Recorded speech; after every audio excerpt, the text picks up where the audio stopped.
My friends, let me just say thank you for all of the birthday wishes, all of the messages that I got on Facebook, Instagram, those of you that called, texted. Yes, it is wonderful to be here one more year. It is fantastic, especially after 2020. I wasn't sure I was going to be here or not, or who was going to be here, but I'm very thankful for the birthday wishes. And isn't it nifty? Scotty the trainer is 50. 50. Half of 100. So this is the first daily talk since I've turned 50, so I'm sure there'll be all kinds of wisdom and insight that I can give now in regards to this. I got to talk to you about evidence. Evidence. Evidence is something in the court of law that we use, or it's supposed to be used, to determine whether a person is innocent or guilty of a crime. That's what we should use. Evidence is powerful. It points to the culprit and the crime. Um, Quickly, I got to tell you about a story when our kids were younger. Most of you know our youngest son, Cameron, nicknamed Pesci. You may know him by that. And many of you know my Pesci stories. But there was a time when the kids were outside playing. I went into the kitchen, and there was a bag of Cheeto Puffs. And Cheeto Puffs uh, will leave evidence. They will leave that Cheeto dust, that orange Cheeto dust. So I saw the bag of Cheetos, and here was the Cheeto dust all on the counter and on the floor. And my thought was, I wasn't angry about it. I just thought, well, somebody's gotten into the Cheetos. I go outside, and the kids are playing, and there's Pesci, and he has Cheeto dust all over his mouth and on his shirt. And I walk up to him and I say, "Did you get into the Cheetos?" And he looks at me thinking he's in trouble. And he goes, no. But the preponderance of the evidence told me that he was the one that did it. Now, if he had removed the evidence or destroyed the evidence, I wouldn't have known that it was him.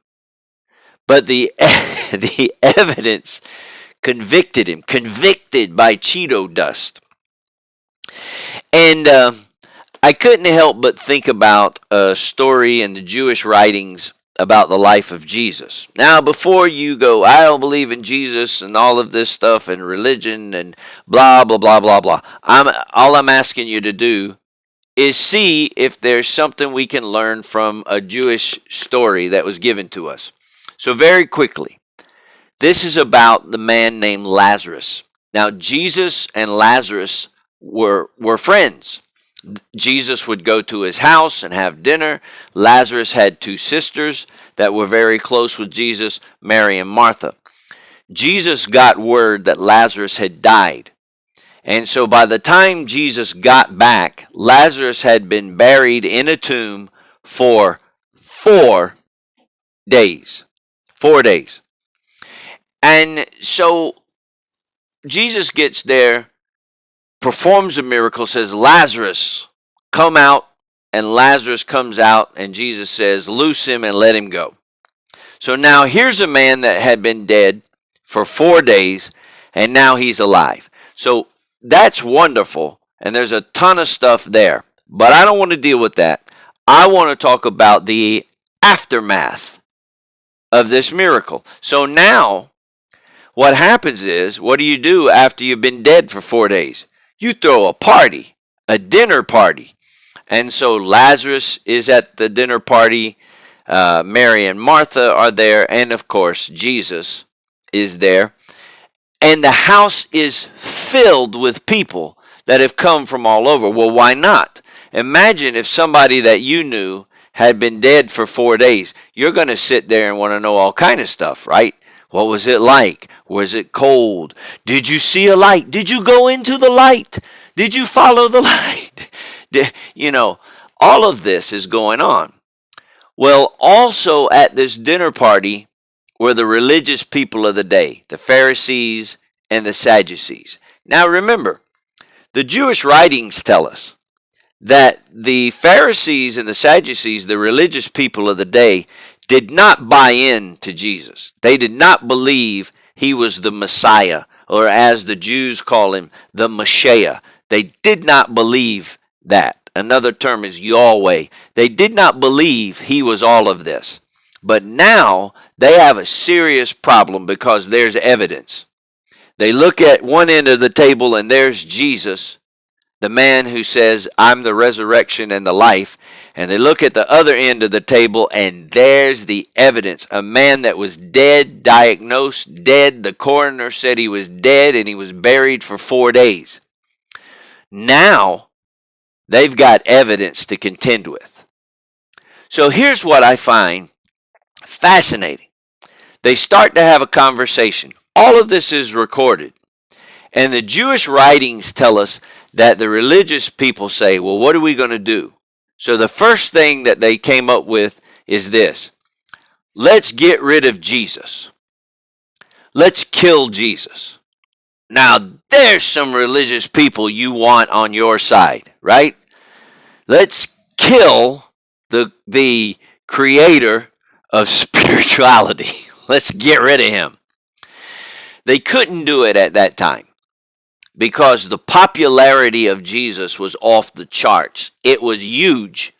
So they could not kill Jesus. They didn't get that plan together, at least not at this point. So the next thing they say is, let's kill Lazarus. Let's destroy the man Lazarus. Time out. This guy was dead for 4 days. And now he's alive. So their thing is, let's kill him again. Do you not see the ridiculousness of this? Thanks, Rob Deirdrick, for giving us that word. Ridiculousness of that deal. What I want you to get out of this is they just wanted to remove the evidence.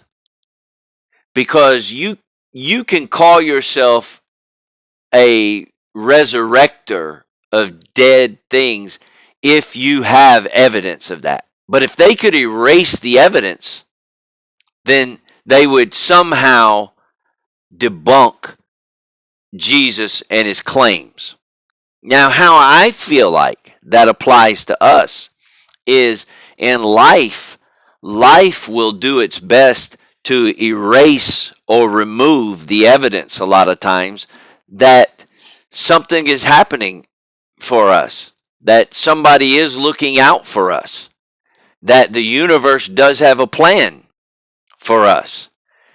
And think about it like this. If you went through a surgery or were in an accident, right after that, and you're doing well, a lot of times people will say, oh, I know somebody was looking out for me that day. The man upstairs was looking out for me. Oh, the universe really smiled on me. But over time, people might say, well, what about that accident you were in 5 years ago? Whew. All of a sudden, you start saying something like, yeah, I don't know how it happened, but I somehow walked away. It's the removal of evidence that your life means something, that you're here for a purpose, that you're meant more than just getting up in the morning and having a bowl of Rice Krispies and stumbling through the day like a zombie, that there's a purpose and a plan for your life. I'm not talking about being in church and being a good Baptist or Methodist or Catholic or whatever. I'm talking about there's a plan, there's a purpose for your life, to your family, to your friends, to your community.